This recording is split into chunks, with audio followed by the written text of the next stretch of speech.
Hi everyone, this is Leslie Ray with Leslie Ray's Crafty Gig. Back during Thanksgiving holiday here in the United States, I took the opportunity to make a few extra demos on some of the products on some of the design teams I'm on. This particular video is how to create these wonderful casted washers. They are molded from actual washers and then casted with the Amazing casting resin. All of the products for making the mold and the casting are available at amazingmoldputty.com, and it's a super easy project and lots of fun. At the end of the video, I had left the washers drying. After that, I took to wire wrapping and adding some beads and baubles to each one so they can be worn as little necklaces. I love how they turned out. I hope you enjoy the video. If you have any questions, please feel free to comment back in the comment section on this blog post, and I will do my best to answer you. Thank you for watching.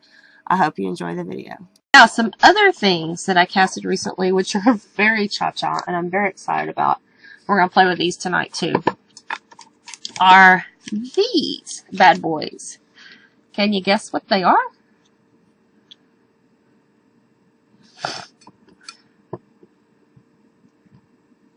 They are washers. I went to the store and I had a lot of fun at the store. I purchased a whole slew of different types of washers, and this is what I originally started with. I pressed these all in here, and this was okay. I might use them for steampunking Dawn, but really, I love the idea of the donut jewelry.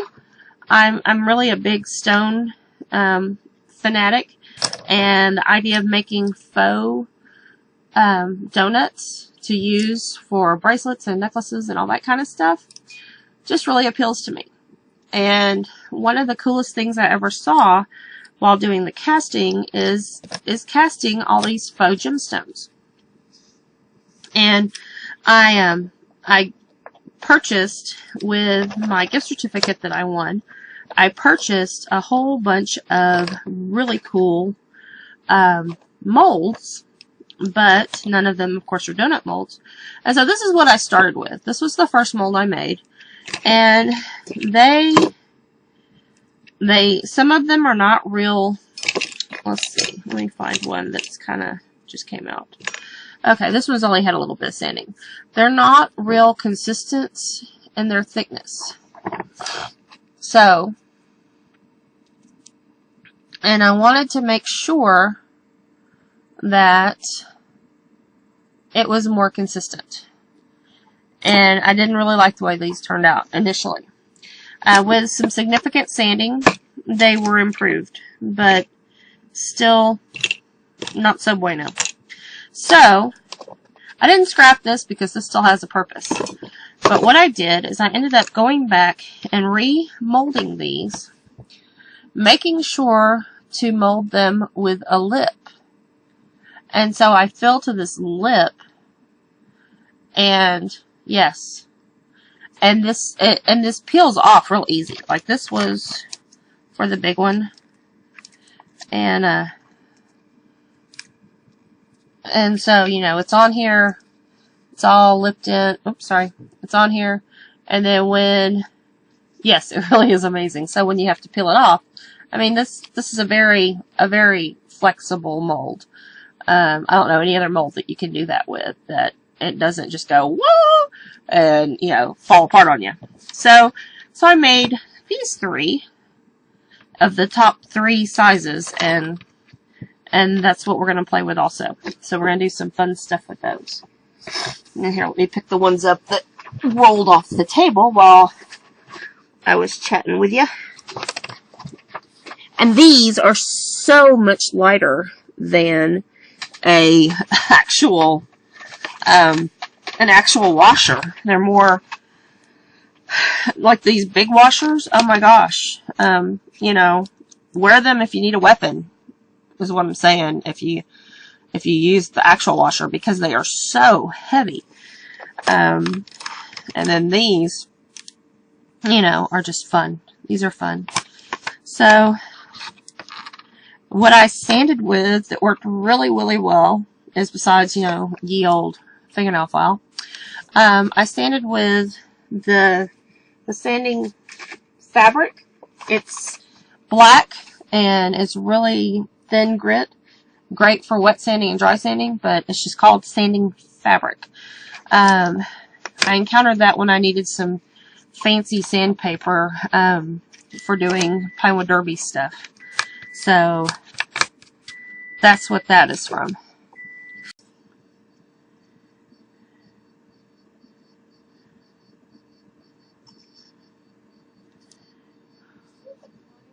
Yes, hello Gold Washer.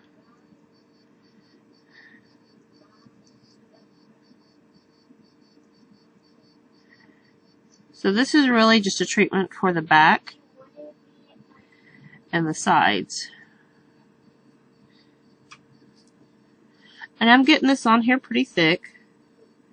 So I'm going to set this little one aside and then pick up the next one. But where I'm going with this is I'm gonna paint these, and then I'm going to put my paper on the front side.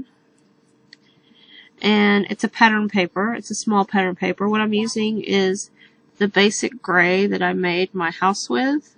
Some of the little 6x6 papers that have a smaller pattern to them. For instance, like this one. That's kind of just a little patterny thing. And that'll be on the back side, or on the front side. And then I'm going to put some crystal lacquer over the top of that, real nice and thick. I could use crystal lacquer, or I could use the clear coat, clear cast on top of this, and let it just kind of melt over the sides. Either one.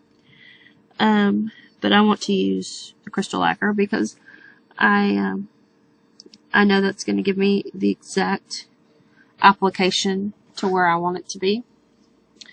So I'm going to paint the back of this one.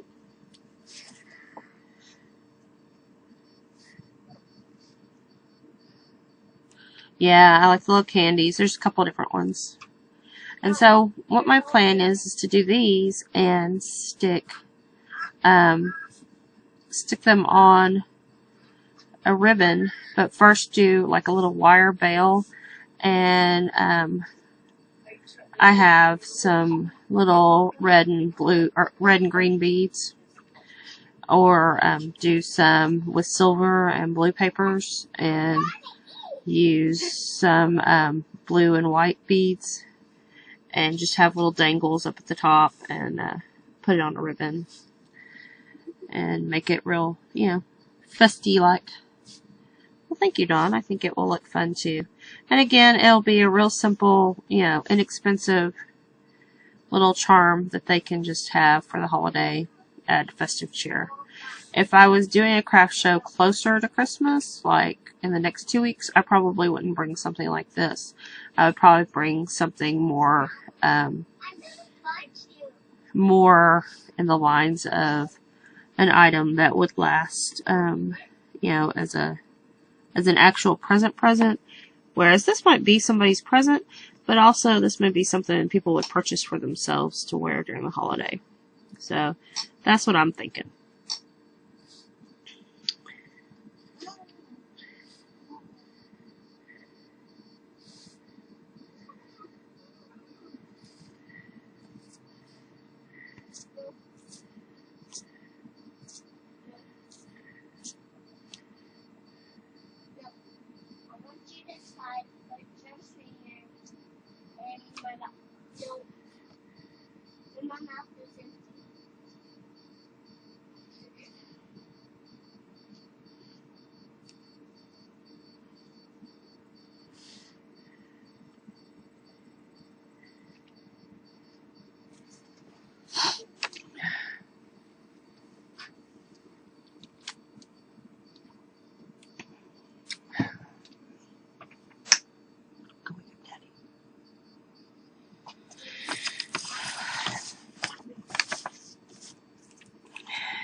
So, Dawn, what are you writing recipes for?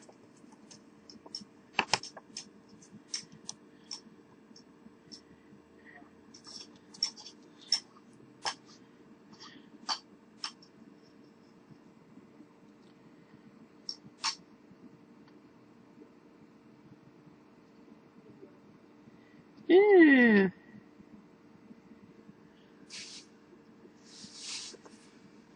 Well, that will be nice.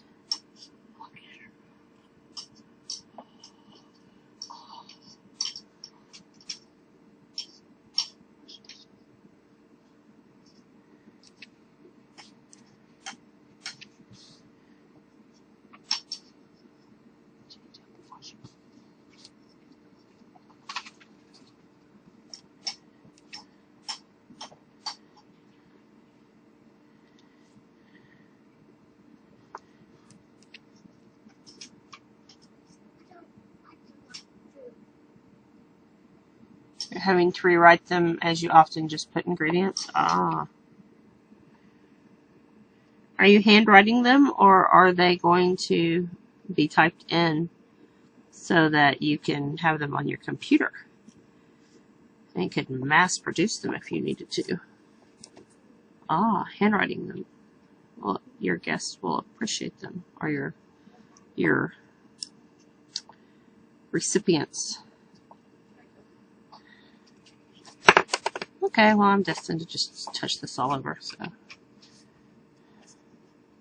Only special people get these? Well, that will be very nice. They will think they're very special. I think that's the cool part of, like, you know, grandma's recipes and stuff is seeing the handwritten recipe. My boss last season, I helped her scan in the pages of her mom's recipe recipe book. It was all written in like a spiral notebook, and so we scanned them all in, and then she typed in many of like the family's favorites and stuff. And so what we did is we took pictures of the grandmothers and pictures out of pages of the book and indexed it and put it all together in a nice bound book, and made a electronic copy of it for, you know, some of the family members, but for like her mom and her brother and her aunts and stuff, we had the people at Staples bind it for us.